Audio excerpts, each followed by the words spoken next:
Yo, what is going on, everybody? It's your girl Kim, and yeah, this video, I'm gonna be solo because I'm gonna be doing an update video on my most recent video, which is my medical waiver for joining the United States Army. So yeah, let's get right into it. So, like I said, this is an update video. My I was just on, let me just say, I was on Reddit yesterday. I have a habit for some reason for just being on Reddit like every single day. No matter what, I always have to check Reddit every single day. And so I always look at people going through their waiver processes and their like enlistment questions and whatnot. And I just get curious. So I decided to make a post, and I was like, how long do medical waivers usually take and whatnot. And I had got like, I think over 10 different responses, and one was from a Marine recruiter. My bad, y'all. Let me put some chapstick on because my lips might be ashy right now. But yeah, one of the comments was from a Marine recruiter, and he was telling me I might answer the little thingy up here so you guys can see exactly what we're talking about. But he basically was like, waivers can take anywhere from a couple weeks to like almost a year. It depends. It's case by case basis because not everyone's medical condition is the same, and not everyone is the same. So I basically was like, yeah, I first submitted my documents before I went to MEPS, and I went to MEPS back in August, I believe, so if I'm not mistaken. Yeah, I think I went to MEPS on August the 14th or something like that. Well, anyways, I submitted my documents probably like a week and a half before that, and then that's when I got the go ahead to go to MEPS. And then exactly 1 week after I went to MEPS and I passed my physical and everything, I received a call from the commanding officer at the recruiter station, or commanding sergeant at the recruiter station. I don't know how you say it. I don't know the terminology yet because I'm not in the Army yet. So he called me and he told me what I needed to submit. And so I gathered up all the documents that I thought would have been enough for my medical waiver. And it took me around probably like less than a week to gather all those documents. And I think it took me like exactly a week to gather all those documents, and it was over 50 pages worth of documents. So and it was because the reason why it was over 50 is because they wanted my MRI scans, and they didn't want it in disc form. They wanted it printed out. And so that was 25 pages, and that was just from one single MRI. 25 pages. And I probably could have put them all, like try to fit all of them on one page or like a couple pages, but I wanted them to see clearly my brain scans. And so it was that 25 pages? I don't know if that was 25 pages. No, I think that was 40 pages, around 40 something pages of scans. Well, anyways, they were like, what the WTF? And then I was like, yeah, this is what y'all asked for, so I'm just gonna submit it. And so they told me that they were gonna submit it that same day, and that it was gonna take around like 5 days. Well, he didn't say 5 days. He was like, the MEPS, the people who review the waivers and stuff, they look at 5 documents from a recruit a day. So 5 documents a day from a single recruit. And so since I submitted like over 50 pages worth, that's like give or take 10 business days. But that was on September the 25th, and I just now heard back from my recruiter today, which is, what's today? I believe today is the 19th, October 19th, if I'm not mistaken. Let me check real quick. I don't know. Yeah, today is October the 19th. So it's been a little bit over 3 weeks since I have spoken to my recruiter. And that's what I put in my post too. I was like, yo, so is it common to not hear from your recruiter? Or like, should I just message my recruiter like once a week? Or how often should I message my recruiter to get an update? Because I don't want to seem like I'm just like, you know, but then I also don't want to seem like I don't care anymore. I want them to know that this is what I really want to do. And so today he finally messaged me and he was like, bruh, why am I getting a phone call right now? Anyways, we're gonna forget about that message. He messaged me and was like, oh, let me say this. So I was driving and I had received multiple like notifications. I got a text from my brother because I was dropping him off on this interview, and I told him I'll be back to pick him up. I'm about to go get some Taco Bell. So he was trying to tell me what he wanted from Taco Bell. And so when I slid down my notification menu, I saw that it said the sergeant's, my recruiter's name. And then the first line, all I could see was the first line, and then I saw what my brother texted, and then the other notifications, and he was like, I apologize, I wish they could be better. And that's all it said. Do you guys not know that I was freaking out, bruh?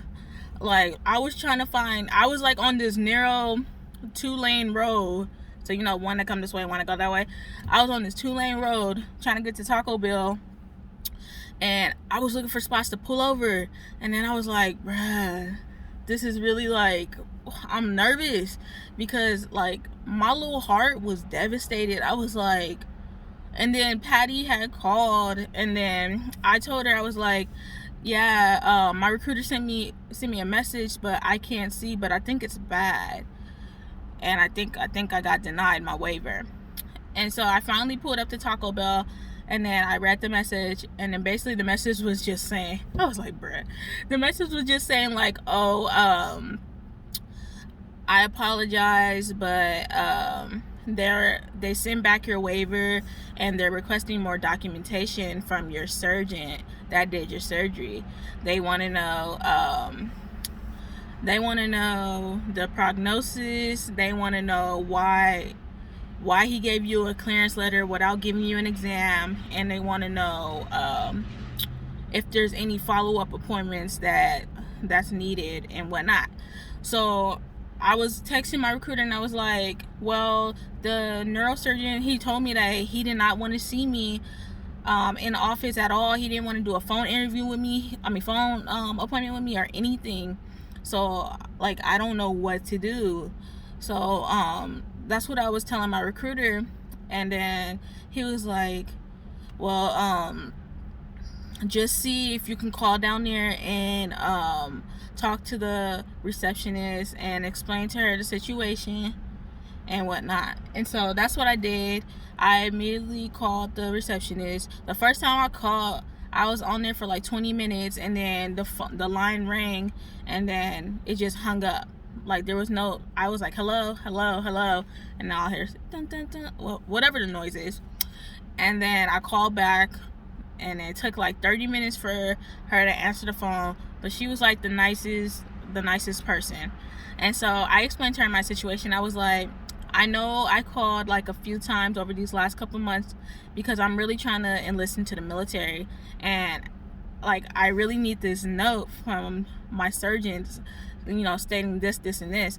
And she was like, well, I see that the surgeon has sent out a note to you early September. And I was like, yeah, I received that and I submitted that, but they wanted to say specific things, and then I named out like everything. I was like, the letter sounds perfect the way that it is, but I just want to add the stuff that the recruiter told me to add. So I gave her the 3 things that he told me to add onto it, and then she was like, okay, I got it, and I'll pass it along to Dr. So-and-so, and see if he'll do it. And I'm thinking to myself, like, what do you mean to see if he'll do it?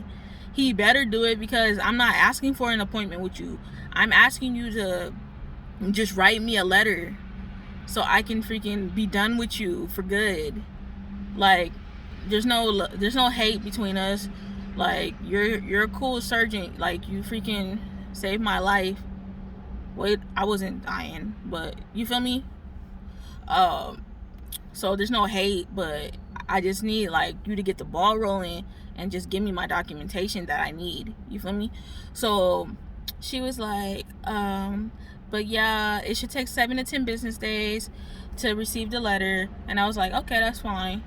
And so I hung up with her, and then I immediately texted my recruiter. I was like, the receptionist told me this, and he was like, oh, okay, that's good.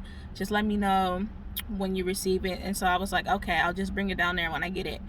And so, and then I asked him, I was like, so as soon as I submit this paper, how long like will the process take? He was like, since it's going to be one document, it should take less than a week. And after that, I was like, so after that, when will I be able to go to MEPS and choose my MOS and, you know, swear in? And he was like, 3 days. I don't know, his text was a little like, I don't know if he was like driving or what, but he was like 3 day. I think he meant to say it'll take 3 days after the waiver is approved, and then we'll be able to that you come down to the recruiter's office and choose your MOS with my recruiter and with the commanding whatnot, him. So both of them. So I was like, okay, cool. And then he was like, after that, you can go, we'll set you up an appointment to go to MAPS, and then you can swear in that day and sign your contract and everything. And I was like, bruh, you don't know how relieved I was. Like, real talk, bruh. Like, I was really getting like discouraged and whatnot because it was going on 3 weeks with no communication from my recruiter. So I was just like, but he's like the best recruiter, no lie.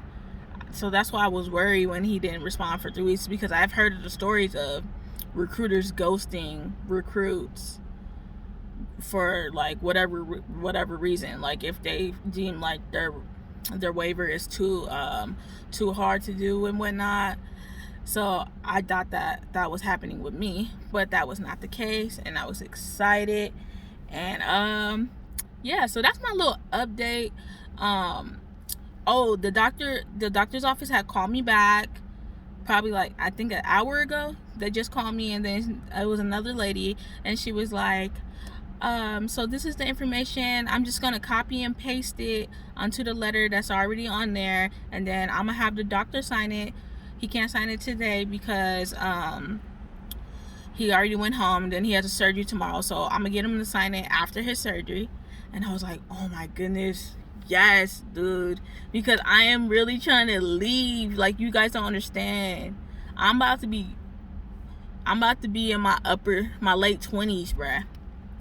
My late 20s. Let's just say I'm almost to 30. I'm trying to join before my bones start giving out on me, you feel me? Because I want to make a career out of this. And if I plan on making a career out of it, I'm gonna be in there until I'm at least like 50 something, you feel me? Because I might want to go officer route when I'm in there. But yeah, that's gonna be my update video for today. I should be coming out with a part 3, and that video would let you guys know if whether or not I'm approved or denied for my waiver. Please be sure to like, comment, and subscribe. Let me know if you're going through a waiver process or not. I'm seeing all these people view my video, but you guys are not like interacting with me. Like, I really want to know, like, I want to get some feedback. Are you guys going through something with the military, trying to enlist, or what? Like the video, comment down below, subscribe, share it. You know what to do already. As always, it's your girl Kim, and I'm out.